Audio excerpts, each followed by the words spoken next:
So far, so This is an NBC News Special Report. Here's Savannah Guthrie. Good morning. President Obama is about to deliver a statement on the crisis in Ukraine in just a moment. This situation growing more tense this morning between the U.S. and its allies and Russia over Russia's annexation of the region of Crimea. And just a short time ago, the European Union announced it will expand sanctions against Russia. The president will be speaking from the South Lawn of the White House this morning. He is about to depart for a trip to South Florida. We want to get right to NBC's chief White House correspondent, Chuck Todd. Chuck, good morning. What are we expecting to hear from the president this morning?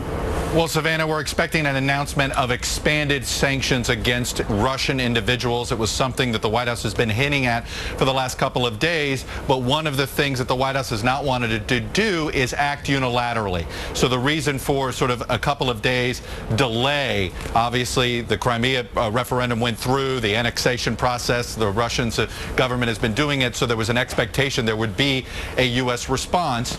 But the White House has been waiting to get all of the European allies on the same page. You mentioned what the European Union announced, and so this was a collective expansion of the sanctions, and again targeted at individuals for now. And it is important to note that yesterday, for the first time, the president in a very declarative way said there is no military option in response to a potential question about the idea that Russia may continue to march through Ukraine, perhaps eastern Ukraine. And the president took that completely off the table and essentially emphasized that this was going to be, the focus would be on sanctions and diplomacy. So expect to be hearing that in a few minutes from the South Lawn, Savannah. And just about 3 days ago, I suppose, Chuck, we heard the president talking about sanctions against certain Russian officials, what White House folks called cronies. I mean, is that the kind of sanction you expect to hear, or do you think there'll be something even more biting, perhaps? Well, we expect perhaps an expansion of that, but again, our understanding is that it would be individuals. We'll see if they do more. There's been lots of calls about, potentially announcing maneuvers, little NATO saber rattling, things like that. But I don't expect that. This does feel as if they want to just continue to expand the number of individuals that are targeted in Putin's inner circle. Well, Chuck, the president is walking out right now, South Lawn of the White House, just moments before he is to depart on a fundraising and policy trip to Florida. But we do expect him to address this ongoing crisis in Ukraine. And as you mentioned, we do expect him to talk about further sanctions against Russia in light of its actions. Good morning, everybody. Let's listen. I wanted to provide an update on the situation in Ukraine and the steps that the United States is taking in response. Over the last several days, we've continued to be deeply concerned by events in Ukraine.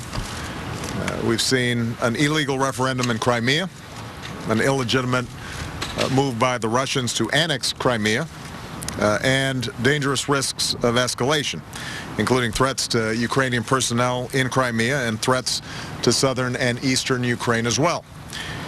These are all choices that the Russian government has made, choices that have been rejected by the international community as well as the government of Ukraine.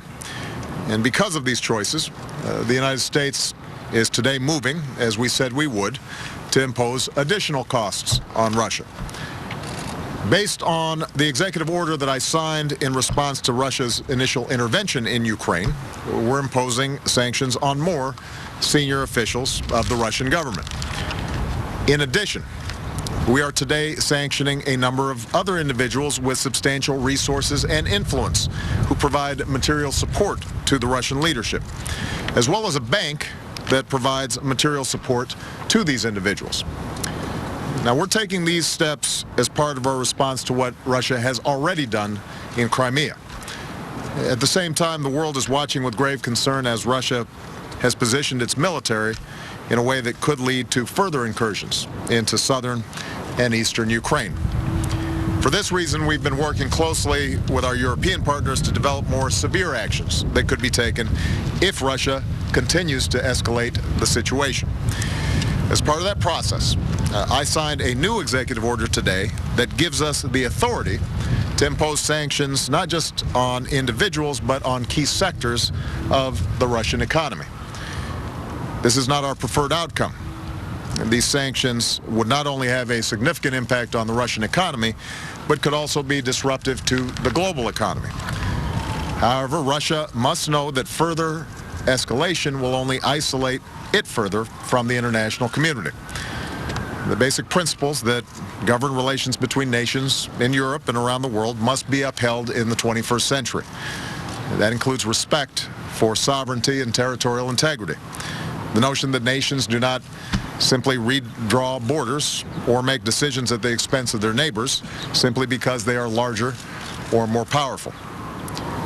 Now, one of our other top priorities continues to be providing assistance to the government of Ukraine so it can stabilize its economy and meet the basic needs of the Ukrainian people. As I travel to Europe next week to meet with the G7 and other European and Asian allies, I once again urge Congress to pass legislation that is necessary to provide this assistance, and do it right away. Expressions of support are not enough. We need action. I also hope that the IMF moves swiftly to provide a significant package of support for Ukrainians as they pursue reforms. In Europe, I'll also be reinforcing a message that Vice President Biden carried to Poland and the Baltic states this week. America's support for our NATO allies is unwavering. We're bound together by our profound Article 5 commitment to defend one another and by a set of shared values that so many generations sacrificed for. We've already increased our support for our Eastern European allies, and we will continue to strengthen NATO's collective defense, and we will step up our cooperation with Europe on economic and energy issues as well. Now, let me close by making a final point. Diplomacy between the United States and Russia continues.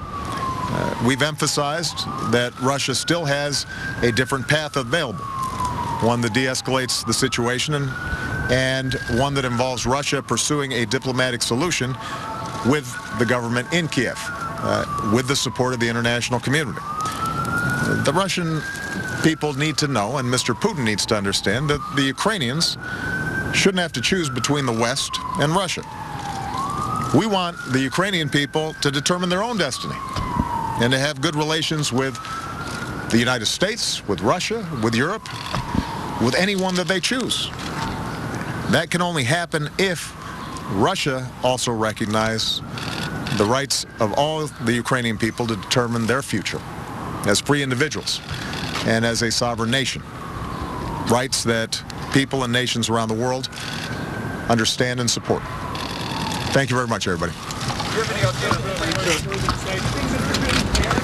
Thank you.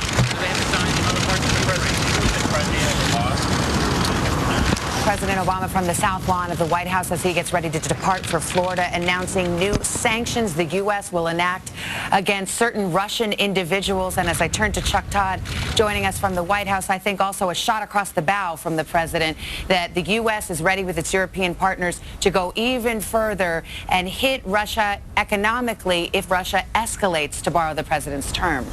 Well, I think that that's clearly now what they want to have hanging over Putin's head, the idea that a much bigger set of sanctions that would hit parts of the Russian economy would come. But that's the real question, Savannah. Will the European partners go as far as the United States is willing to go? Because while he talked about a global economic crisis that could create, Europe would feel it first before the United States would. All right, Chuck Todd at the White House for us. Thank you very much. We will have more throughout the day on MSNBC, NBCNews.com, and, of course, a full wrap-up on Nightly News. We'll return some of you to your regularly scheduled programs. Others, there will be more of the Today Show. I'm Savannah Guthrie in New York. This has been an NBC News Special Report. A fun lunch for our JoJo.